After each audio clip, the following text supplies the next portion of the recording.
Bonjour et bienvenue à vous sur cette vidéo. Aujourd'hui, nous allons parler de code. Nous allons faire la lumière sur certaines choses avant de débuter et nous allons aborder ensemble des points cruciaux afin que vous puissiez démarrer dans les meilleures conditions possibles. Donc, si ce n'est pas encore fait, je vous encourage à vous abonner à la chaîne, à activer la cloche afin d'être au courant des prochaines vidéos qui vont sortir. N'hésitez pas non plus à mettre un petit pouce, ça fait toujours plaisir. Alors, accrochez-vous bien, concentrez-vous, on démarre juste après le générique.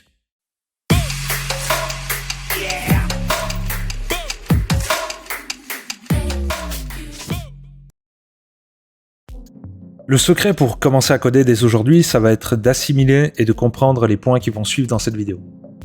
Je ne prétends pas qu'il y a une formule magique pour commencer à coder, mais en démarrant avec les bonnes bases, ça va être beaucoup plus simple pour vous.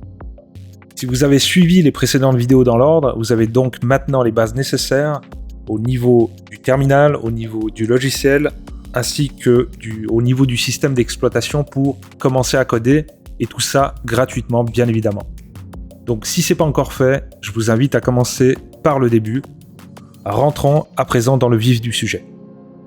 Le code, qu'est-ce que c'est ?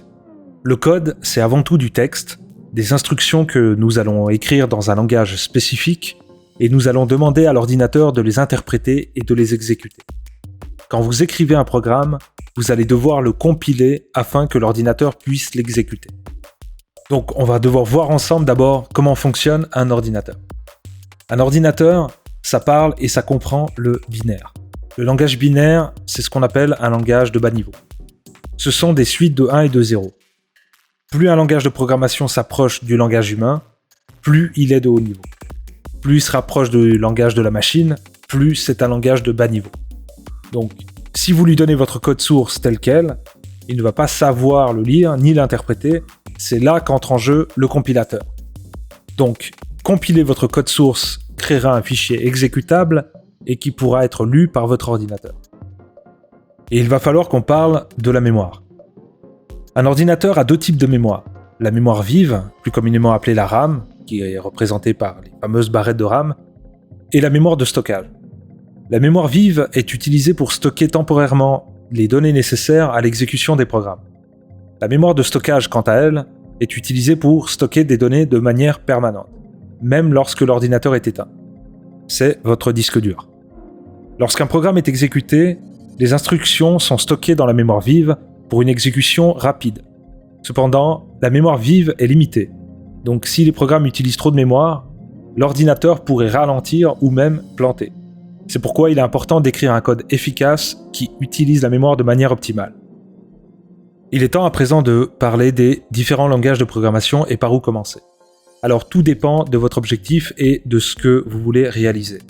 Moi j'ai commencé par le langage C et il y a plusieurs raisons pour lesquelles vous pourriez considérer le langage C comme une bonne option pour la programmation. D'abord, il y a la rapidité et l'efficacité. Le langage C est connu pour être très rapide et efficace car il est compilé directement en code machine, ce qui signifie qu'il peut s'exécuter rapidement sans nécessiter beaucoup de ressources système. C'est pourquoi le langage C est souvent utilisé pour créer des systèmes d'exploitation, des logiciels embarqués et d'autres applications qui nécessitent des performances rapides. Ensuite, il y a la polyvalence. Comme je l'ai dit, le langage C est un langage de programmation très polyvalent qui peut être utilisé pour développer une grande variété d'applications allant, comme je l'ai dit précédemment, du système d'exploitation aux jeux vidéo en passant par les applications de traitement de données. Cela signifie qu'apprendre le langage C peut vous donner une base solide pour développer des compétences de programmation dans différents domaines. Ensuite, il y a la base de connaissances. Le langage C est un langage de programmation ancien qui a été largement utilisé depuis des décennies.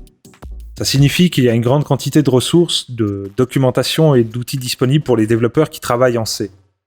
Il y a également une grande communauté de développeurs qui travaillent en C, ce qui peut être utile pour obtenir de l'aide ou des conseils en cas de besoin. Ensuite, il y a l'apprentissage des concepts de base. Le langage C est considéré comme un langage de programmation de niveau intermédiaire, ce qui signifie qu'il peut être un peu plus difficile à apprendre que certains autres langages de programmation. Cependant, cela peut également être bénéfique pour les débutants, car ça va vous forcer à apprendre des concepts de base de la programmation, comme les variables, les boucles, les conditions et les fonctions, et la gestion de la mémoire. Reparlons un peu maintenant de la mémoire en C. Vous allez apprendre à gérer votre mémoire, ce qui veut dire que vous allez apprendre à demander de la mémoire à votre ordinateur et à lui la restituer quand vous n'en aurez plus besoin. On va faire le parallèle pour que vous visualisiez dans votre tête avec par exemple un ami qui vous prête de l'argent. Admettons que cet ami vous prête 100 balles. Si vous voulez dépenser plus que ces 100 balles alors que vous n'en avez pas plus, il va y avoir un problème. De même que si vous ne rendez pas l'argent à cet ami, il va y avoir un trou dans son budget et il va très certainement vous en vouloir. La gestion de la mémoire en C fonctionne de la même manière. Vous allez apprendre à demander à votre ordinateur de vous prêter une partie de sa mémoire pour que vos programmes exécutent certaines tâches et vous allez devoir la lui restituer une fois que vous n'en aurez plus besoin. Dans le cas contraire, vous allez faire face à ce qu'on appelle, donc si vous accédez à de la mémoire à laquelle vous n'avez pas le droit d'accéder, vous allez avoir ce qu'on appelle plus communément des segmentation faults, c'est des erreurs de segmentation, ou si vous ne restituez pas la mémoire, vous allez avoir ce qu'on appelle des memory leaks, ou plus communément appelés des fuites de mémoire. Parlons à présent des différents programmes que vous allez pouvoir écrire. Il y a les programmes graphiques et les programmes console.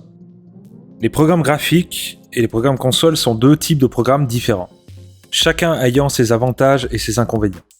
Un programme graphique, c'est un programme qui utilise une interface utilisateur graphique pour communiquer avec l'utilisateur. Il est généralement plus interactif et plus visuel avec des boutons, des menus déroulants, des icônes et des fenêtres qui facilitent la navigation et l'utilisation du programme. Les programmes graphiques peuvent également offrir des fonctionnalités avancées telles que des graphiques, des animations et des effets visuels. Voilà. D'un autre côté, un programme console est un programme qui s'exécute dans une fenêtre de terminal ou une console. Il n'y a pas d'interface utilisateur graphique et utilise des entrées et sorties textuelles. Les programmes console sont souvent utilisés pour des tâches plus simples telles que la saisie de données, la gestion des fichiers et le traitement de texte. Les programmes console sont souvent plus rapides et plus légers que les programmes graphiques car ils utilisent moins de ressources système. En résumé, les programmes graphiques sont généralement plus interactifs et plus visuels, tandis que les programmes console sont plus simples et plus rapides. Le choix entre les deux dépend de l'objectif et des besoins du programmeur ou de l'utilisateur final. Dans les prochaines vidéos, nous allons écrire donc nos premiers programmes. Nous allons principalement écrire des programmes console. Le rôle du développeur dans tout ça. Le rôle du développeur est essentiel dans le monde de la programmation. En tant que développeur, vous avez la capacité de créer des applications et des logiciels qui peuvent résoudre des problèmes du monde réel, améliorer la vie des gens et rendre le monde meilleur. En tant que développeur, vous êtes un créateur, un résolveur de problèmes et un innovateur. Vous pouvez créer des solutions uniques qui peuvent résoudre des problèmes critiques, des solutions qui peuvent améliorer la vie des gens et des entreprises et des solutions qui peuvent changer le monde. La programmation est un art et une science qui permet de créer des choses incroyables à partir de rien. Le développeur est celui qui possède les compétences et les connaissances nécessaires pour transformer une idée en réalité. En tant que développeur, vous avez également la chance de travailler dans un domaine en constante évolution.